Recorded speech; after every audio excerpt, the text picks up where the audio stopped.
মধ্যে বুদ্ধি যথেষ্ট রয়েছে, কিন্তু বুধের আঙুল রবির আঙুলের থেকে অনেকটা নিচে অবস্থান করছে।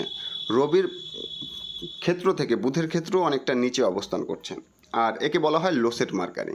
আর যাদের হাতে মার্কারি অর্থাৎ বুধের ক্ষেত্র অনেকটা নিচে অবস্থান করে, লোসেট মার্কারি দেখা যায়, তারা অত্যন্ত ইমোশনাল প্রকৃতির হয়। অর্থাৎ এরা কিছু কিছু সময় ইমোশনের দ্বারা কোনো সিদ্ধান্ত গ্রহণ করে, সেই সিদ্ধান্তে লস হয় এদের। অর্থাৎ একে বলা হয় বুদ্ধিভ্রষ্ট।